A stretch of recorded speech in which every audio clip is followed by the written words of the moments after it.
Okay, welcome everyone to the INQA seminar for the 29th of October, and it gives me great pleasure to introduce my own colleague at UCL, Roopayan Ghosh, who's going to talk to us today about exponential speedup of quantum annealing using n-local catalysts. Over to you, Roopayan. Thank you for the introduction, Paul.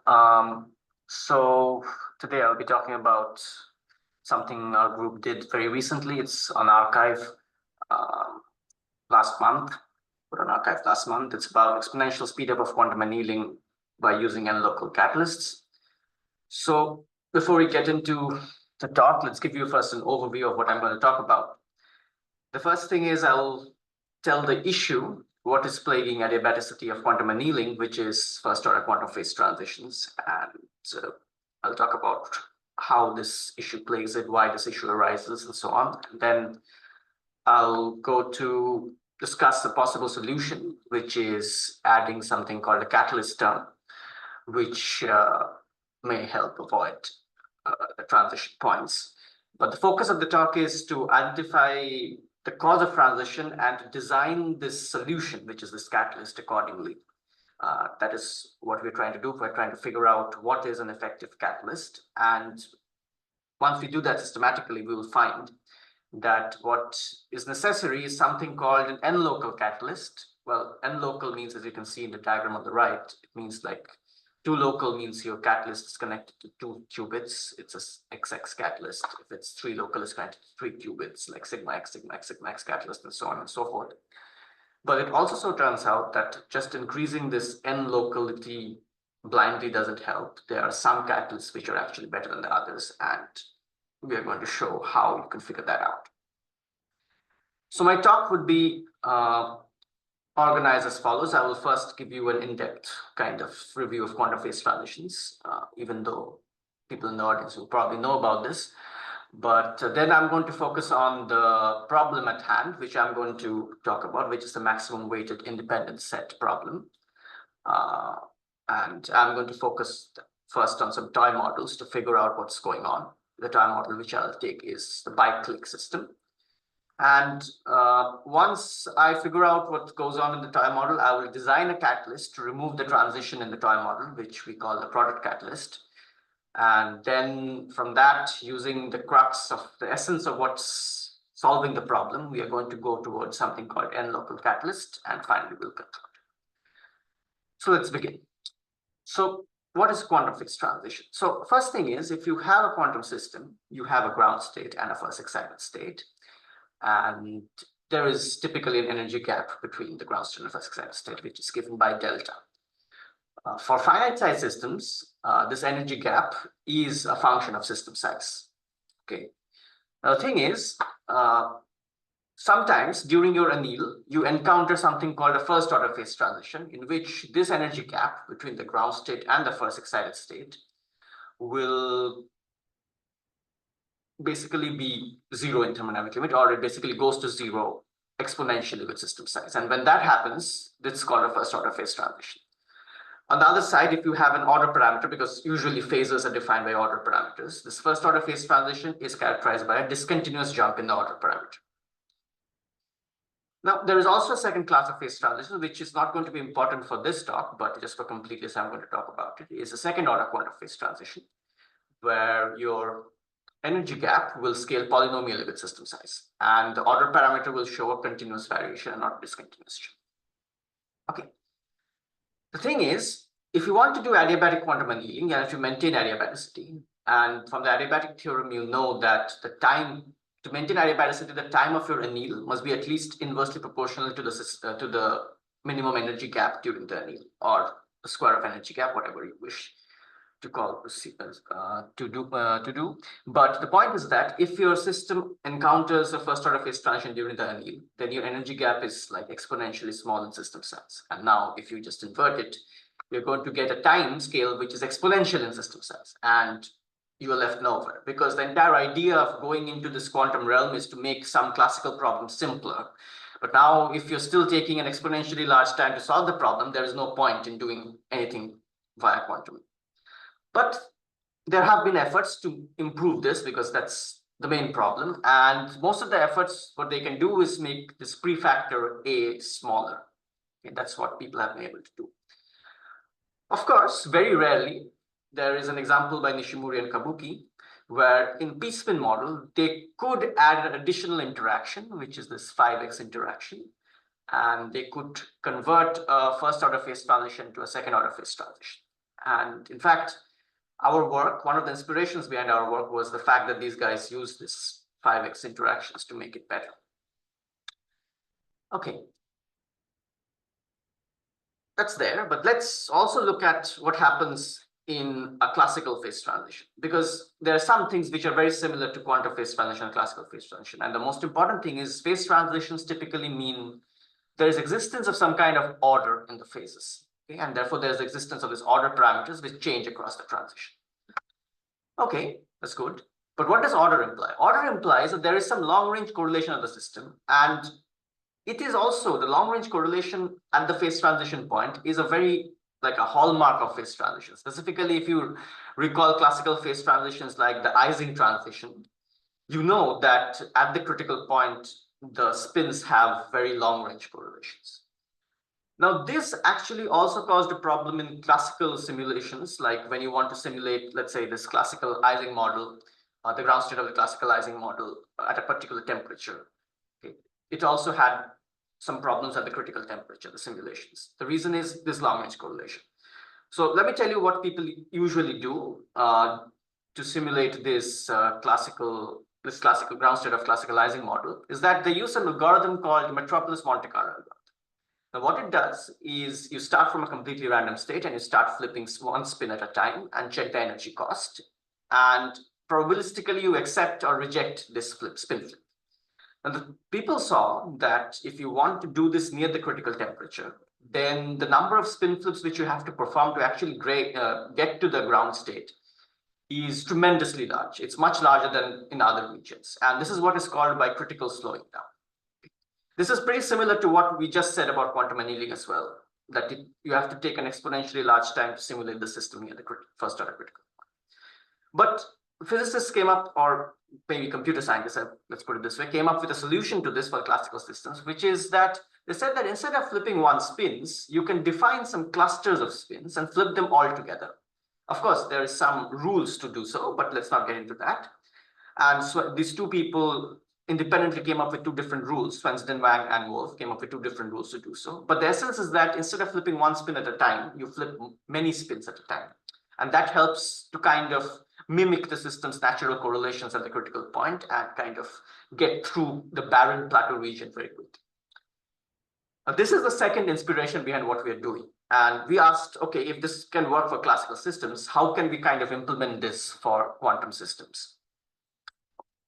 So keeping this background in mind, now I'm going to choose a problem to work on because I need to design toy models to test our hypothesis or our ideas. And the one we have chosen is called the maximum weighted independent set problem. Now, it's an NP complete problem in the sense that it's non-polynomially hard to solve classically. And the statement is very simple. So imagine you're given a set of points, which you call vertices, and each of those points has some weight on it. And then not only that, your points are interconnected with each other in some manner. Some points may be interconnected with like many other points. I mean, not all points are completely interconnected. There are edges between them. So the question you're asking is, what is the set of points with the largest total weight, which have no edges in between them? So look at this graph, for example.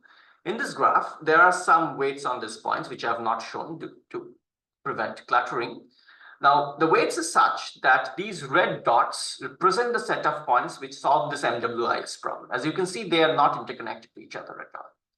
Of course, you can define this problem mathematically by introducing an energy cost if two spins are connected to each other and a weight, of course. And then you maximize this kind of energy to find out what is the position of what are the vertices that constitute the solution to MWIS. The good thing is, since it's just each site can either be filled or occupied or basically taken or not taken, it's just a like a two-level problem. So you can map it to a spin half particle, and it turns out that this effective model can be mapped to an Ising model with an antiferromagnetic interaction with a peculiar on-site term. And the solution of this is the upspin sector. So yeah, you write down this Hamiltonian, find its ground state, find where the upspins are in the ground state, and that will give you the solution. Okay. Now, the fact that this area is a bit empty is because I'm going to show you another graph here. So like I said, this red dots of this right one denotes what is the ground state of the solution to the problem. But one should also look at what is the first excited state of this problem Hamiltonian. And it so turns out the first excited state is the upspins are denoted by these green dots. And if you look closely, there is this state and this state differs from each other by a Hamming distance of 5, which means you have to flip 5 spins to go from the ground state to the first excited state. And this is very crucial because the farther apart this ground and first excited state are in Hamming distance, and the closer to each other they are in energy, the more chances your system has to go through a quantum phase transition during your anneal.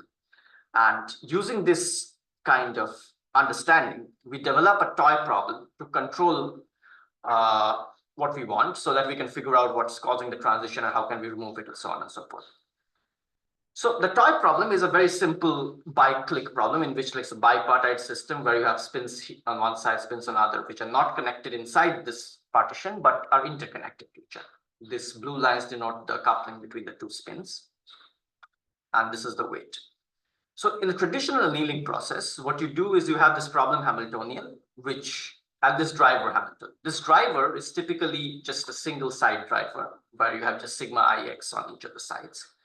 And so it turns out that when s equal to 0, s is some rescale time, then you just have the driver, and the driver should be chosen such that it is a completely unentangled state, which is easy to prepare. You can prepare it classically as well.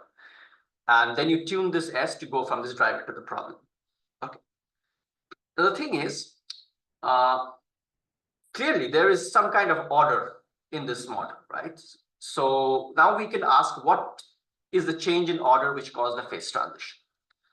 And to understand that, we are going to do what people do to find out any Ising-based transition, is to flip the spins and calculate the energy cost. So we're going to do that. So let's say we flip one spin on subsystem A, and if you compute the energy cost, you will see that it is something like this. And yeah, I forgot to tell one thing before, is that for this maximum weighted independent set problem, this J, which is the like this antiferromagnetic interaction, is greater than the on-site term, which is basically the greater than the on-site term. So this is quite a large number. Let's put it this way. And then what you can do is you flip the spin on subsystem B, and there you see no J, it's just the on-site term. So you can very well guess that this is going to be much smaller than what you saw before. So this is kind of the lowest excitation which is available to the system at the moment, according to what I've shown you.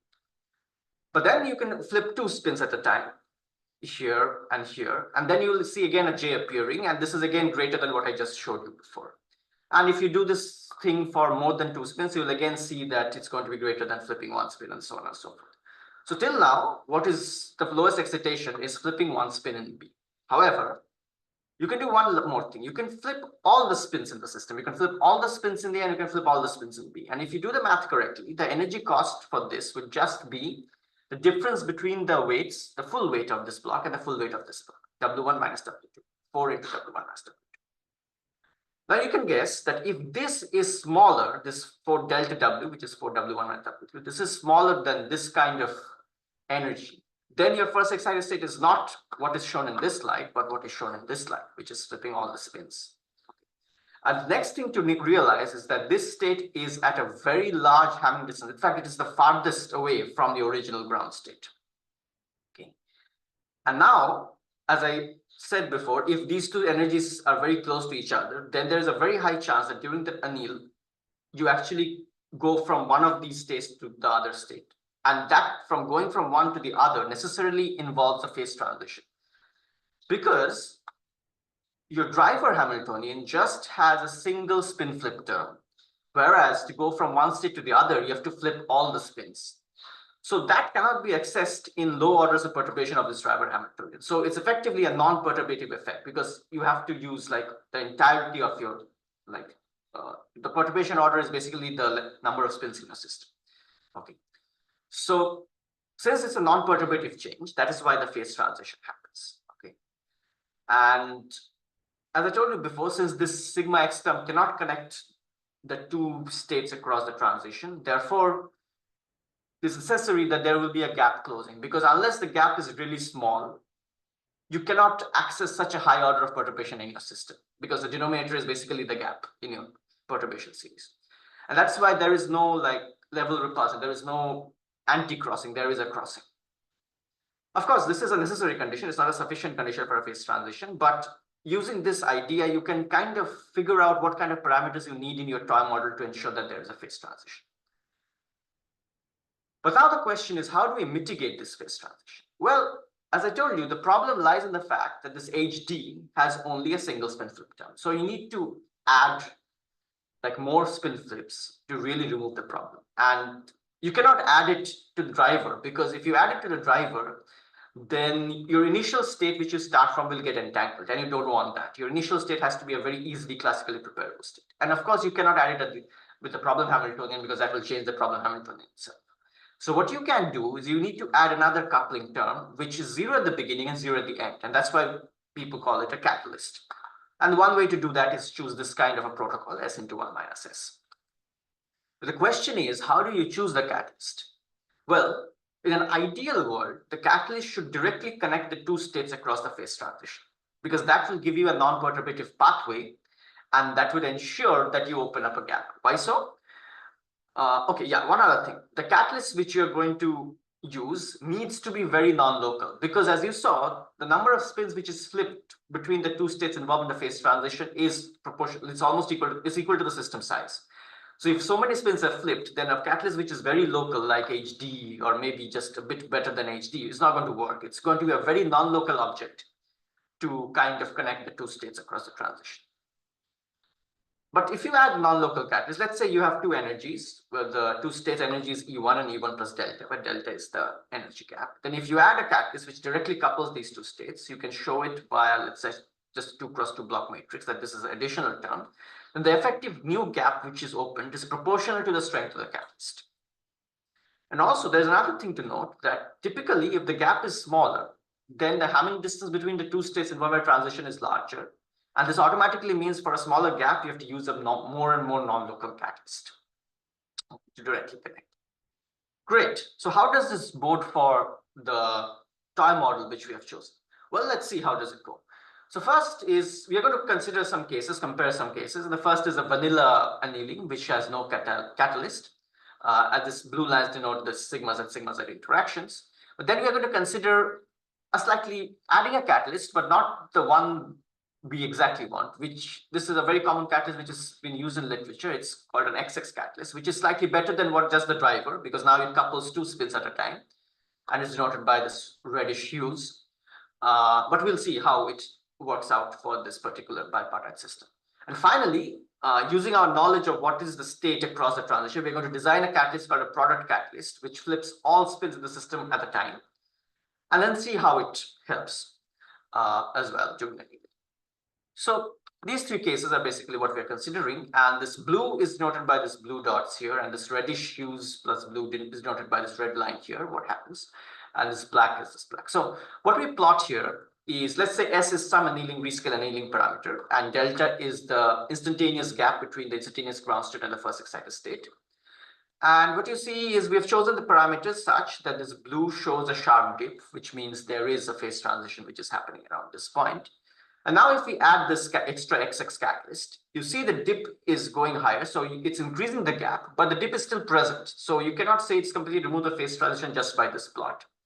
But if you add this product catalyst, you're going to see that there is no dip at all. It's completely smooth. And the minimum energy gap of the problem is actually equal to the problem gap, which means actually you've removed the transition completely. We can also look at it from the perspective of an order parameter. And here the most obvious order parameter is just a difference in magnetization between subsystem A and subsystem B, which we call imbalance. It's denoted by I. You can see that for this blue line, which is the vanilla no catalyst case, there is a very sharp change. Okay, the red one, the change is becoming smoother, but it's still quite sharp. But whereas for the black one, which is for the product catalyst, there's absolutely no sharp change at all. What happens is whatever happens. Now you can look at how it scales with system size, and that gives you a clear picture of what is happening. Now, if you see how your minimum gap during your anneal scales with system size, you will find that when you do your vanilla annealing, there is an exponential decrease of energy gap system size, showing that there was a first order phase transition. Now, if you do XX, you saw that the energy gap improved, but the scaling has not improved. This has improved the prefactor A of the scaling, which is what people could do mostly till now, as I was telling you in the beginning of the talk. And that's what has happened. A has kind of decreased. So for the same length, you get a larger gap. Fine. But if you add this product catalyst, there is no exponential scaling. It's completely flat. So it has to remove the phase transition completely, and that's what you want. Okay, great. It looks like we have solved the problem, right? But no, we actually haven't. We haven't, because what we're doing there was a toy model where we had control over everything. We knew what states were involved in the transition. We knew what catalysts we had to add and so on and so forth. But for a general model where we don't have this bipartite structure, actually you will see that the specific catalyst will fail most of the times because it's a tailor-made catalyst for a bipartite structure. And that's not what we want. We want a more general kind of catalyst. So what we need to do is we need to understand the essence of why the product catalysts work. The product catalysts work because it was highly non-local. It was much more non-local than your driver or some simple two-side catalyst. Okay, so we need to add more non-local catalysts in the system to actually make it work. But the question still remains is how to select which sites we put it on. That is the question. Well, to understand that, we're going to take recourse to the toy model again because that's what we know, that's under our control. And we're going to do something drastic. We're going to kind of simulate all possible couplings which we can add to the toy model. So let's start with the top left figure. We choose a toy model with length 5, which is 3-2 kind of a structure. And we're going to add XX couplings. But we're not going to add XX couplings just on the edges of the toy model. We're going to add any number of XX couplings. For example, we're going to add 1 XX coupling maybe, then 2, then 3, then 4, all the way up to the maximum number which we can add. Okay, so that is what the x-axis denotes. Now, even if you say you are adding 2 XX couplings, there are many, many ways which you can do so. In fact, there are actually LC2C2 ways by which you can add 2 XX couplings. Okay, and each point basically denotes one such configuration. And then there are some points which are very dense, and that's what is denoted by the color. So if you have a red color of the point, it means that there's a lot of points in that region is dense, and that's why I've colored it red. And if there are very few points in the region, I've colored it black. Okay. So this top left and bottom right are kind of the same figure with a different length. And as you can see for the bottom right, there's already a lot of points, and precisely there's actually 2 million points in the bottom right, so it quickly gets intractable. But the important thing to note is that what we're seeing is if you increase M, if you consider this red to be like the mean kind of effect, or what statistically is the most probable effect, let's put it this way, when you add an XX coupling randomly to your system, then you can see that it's actually increasing with the number of couplings, and then it saturates after a while. And this is also present when you increase system size. There might be some oscillations, but the generic effect is still there. That's one thing you should see. The other thing you see is there's a set of points here, which is black, which is quite separated out from the rest of the points. And this is actually furthest evident in the bottom right plot, where if you look closely, there are some dots below the dashed lines. So there are some cases, some configurations of the XX catalyst. And even if this is just like adding how many? 3 XX catalysts. Even by adding 3 XX couplings, you can actually ensure that you're completely removing the phase transition. So there are some configurations which are very optimal, okay, which is as good as the product catalyst. But you might be thinking that this is very good, but this is not very helpful, because to find this optimal coupling, if you might be lucky, you choose a random coupling and become optimal. You might be lucky like that. But ideally, if you want to kind of find this optimal coupling, it's intractable because the number of cases which you have to go through is exponential of some factorial, which is like a big number. Okay. But you also say something else. Now, if I increase the XX to XXX, we add this XXX coupling, then you see the entire plot is kind of shifted upwards, which means on the whole, your entire increase of the energy gap is more for XX coupling than XXX. So the general trend is your increased N locality helps and more couplings help. That's the general trend we get from the graph. Okay, that's good. But there's a catch. Just increasing the N locality of couplings is not going to help you because some couplings are actually useless. And again, to see which couplings are useless, because in a graph, which is a random graph, which is what our end aim is, you're not going to just have the bipartite structure. You're going to have many kinds of structures. And one such structure can be a triangular structure in the random graph. And if you have a triangular kind of structure, then you know that this is a frustrated system because you can only satisfy two bonds of the triangle and not the third. And it so turns out that in this scenario, if you connect a catalyst which is XXX connecting all three, it doesn't work. It doesn't work because the ground state and the first excited, the ground state is fine, but the first excited state is not the all spin flipped state like you saw for the bipartite system. So that catalyst which connects this to that state is useless because it's not affecting your first excited state at all. And you can see that in even a bigger system than what I've shown you here in numerics, where if you compare the vanilla to this product catalyst, the product meaning which you connect all the spins together, it's actually overlapping with each other. The phase transition is not removed at all. But if you add XX here, it's improved a bit. But it turns out the thing you need to do to actually remove the transition in the system is to take a catalyst which connects two blocks at a time. So these two, AB plus BC plus CA, and that is the green line. And so what you learn from here is if you have frustrated loops in your system, you should not connect a catalyst across all the spins of the frustrated loop. And then this allows us to define a hierarchy of couplings, which you should add. So imagine this blue line is the edge of your problem.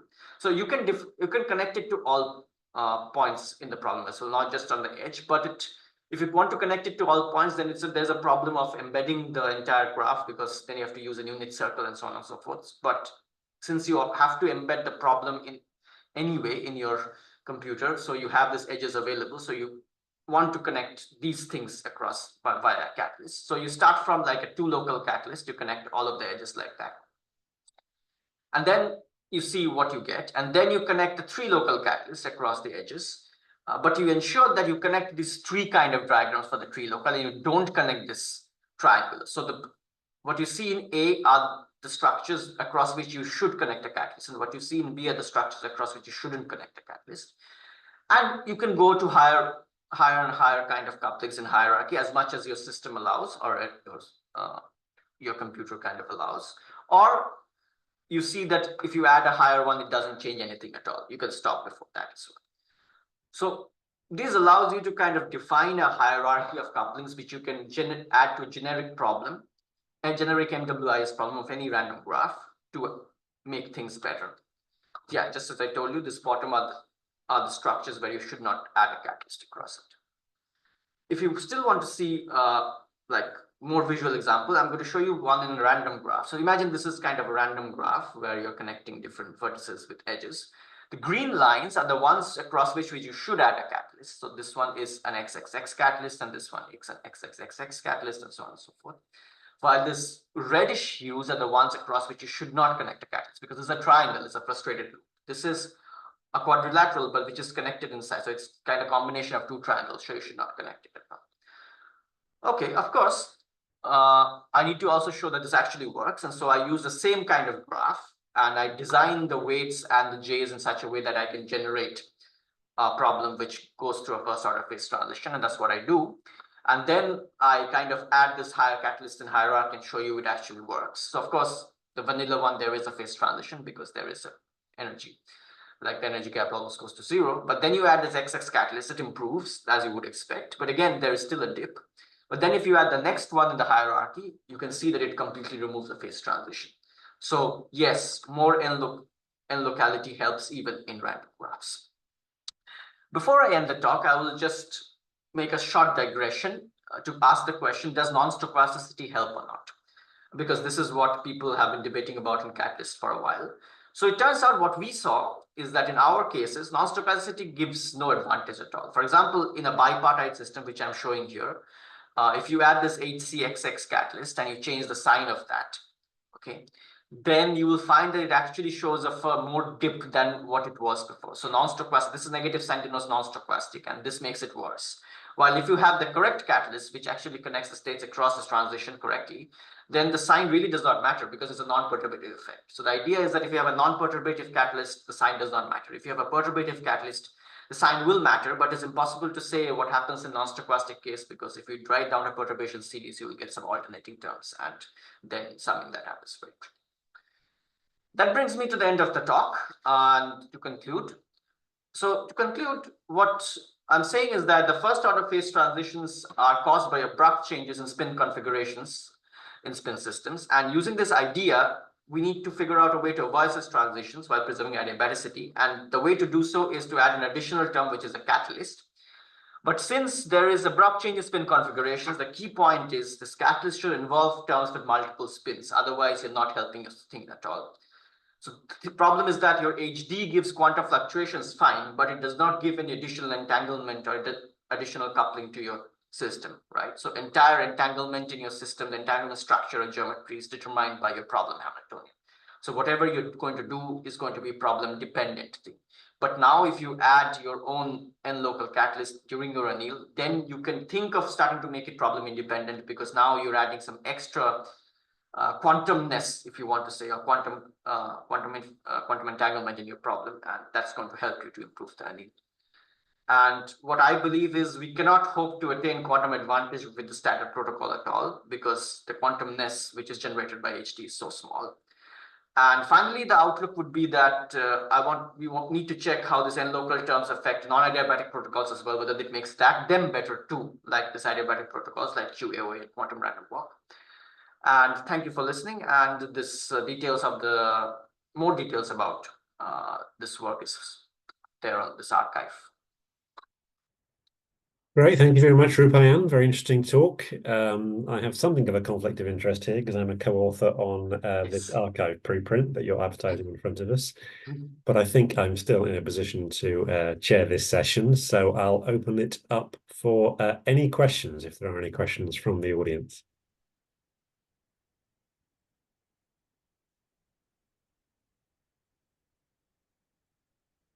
Viv has a question. Maybe I'll start with a question then. I mean, you mentioned early on in your presentation cluster updates in the classical annealing case. I mean, is your contention that these multi-local X terms are essentially equivalent to cluster updates? Are those basically? That's what I think. I mean, what I think is that we need to update several things at the same time if we want to mimic what's happening across the transition, because we want to kind of cover the transition correctly. Because if we don't update several at the same time, we have to make it slower. Now, if you update several at the same time, that allows kind of gain in speed kind of thing. And that is what is helping us to do so across the transition. But there's a difference. So there is a Monte Carlo, right? It's a random kind of thing, which we don't have here. So we need to be very careful to figure out what we exactly need to do to make this work. But this is a way. I think this is one of the ways to do it. So I mean, might you be advocating applying random XXXX or whatever to I mean, runs? that is a possibility. I mean, that is one thing which I have been debating, whether it will make it slightly non-adiabatic, right? We cannot maintain adiabaticity while doing random kind of time-dependent XXXX, but it might help. Good, thank you. Viv has a question. I think she has raised her hand.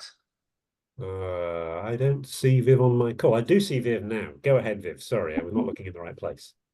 Yes, no, I did raise my hand, and then I was like, what's going on? Paul can't see me. Apologies. Apologies for joining late, traffic. No, it's fine, yeah. So these are really nice examples to understand how different couplings affect the dynamics. But how do you scale this? I mean, in the sense of what information do you need to know, and are you going to be able to extract it efficiently, and are you going to be able to add enough non-local couplings without it becoming too close to a complete graph and therefore expensive to implement? Yes, so the idea is that for like the original toy model, you knew everything. So you knew exactly what coupling you need to add. Fine. So what I'm advocating is like you, as much as you can, you do add this XX coupling on the edges first, do your annealing, you get an energy at the end. Then you add an XXX coupling at the same time scale and see whether you get a lower energy at the end or not within the same time. And you do this as much as you can, basically. So I don't think you can go beyond 4, practically speaking.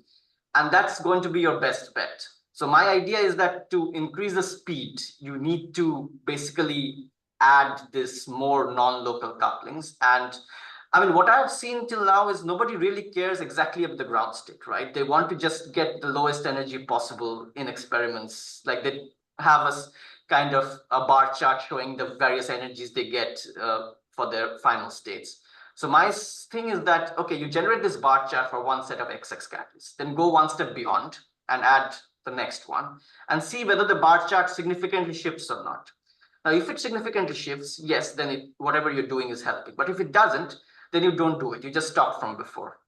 So this is depending on, and it also depends on the problem structure a lot, because I showed you an example where it works, but there are examples where just XX, I mean, people have shown that just XX catalysts are good enough in many graphs as well. So that's what I'm saying, yeah. Yes. So what I'm saying, so you have good evidence that for arbitrary size problems, as opposed to the small ones you're looking at, yeah, you still only need to add XX or maybe XXX.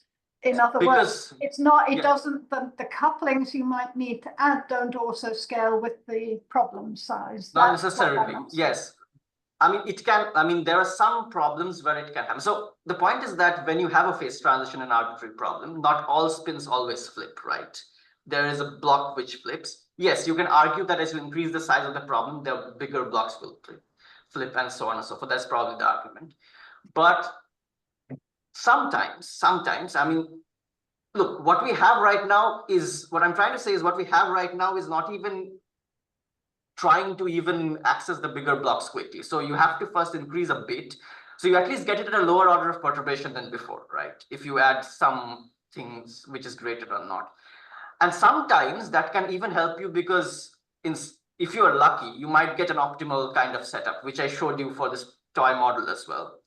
So my evidence is that there is a significant percentage of problems, even for larger systems, where this small non-local, like n equal to 3 or something, gives you a significant improvement, which means it basically makes the problem gap to be the thing. But there is always a small value. I think Luca is no longer here. Luca, oh, he's here.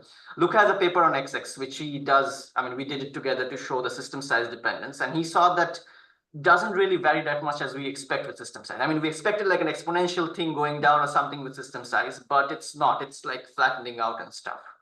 So yeah, and to answer your question, what information you need about the problem, we just need where the problem edges are. That's it. That's what we are using to define a catalyst, yeah. Yes, and then I guess every time you're saying you might be lucky, I'm thinking, yeah, you might be lucky and you have an easy problem to solve. So there's yeah, but if you're unlucky, you still improve. An easy you have to be quite careful and run in small examples. Yeah, what I'm trying, hard problems is like, and it may be that where it helps is the easy ones, and you need to show. Okay, well, the graph which I showed you is not easy, that I know, because it has, so you know this MWIS problems, if you have this triangular structures and non-tree structures, it is actually hard. So that graph, I know it's hard. That's why I put it like that. But it's very difficult to say generically what happens. But what I can definitely say is you need to increase the non-locality of whatever method you're doing. to actually go faster. I mean, the reason why we are not being able to go faster is because we are doing very local updates, just like in classical systems. That's what I think. Okay, great. Thank you very much. Helpful explanations.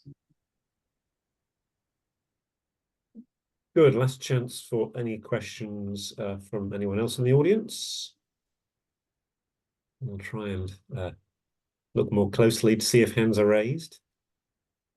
Luca's Luca's revealed his face. Do you have a question, Luca? Oh, no. Okay, fine. Good to see you, nevertheless. Okay, so let's conclude there, and we'll thank Roopayan once again. Thank you very much, Roopayan. Nice presentation. Thank you for giving me the And we'll opportunity. look forward to seeing everybody at next week's seminar, which is going to be given by Steve Campbell from University College Dublin. Thanks, Roopayan, once again. Thanks for attending, and I'll see as many of you as possible next week.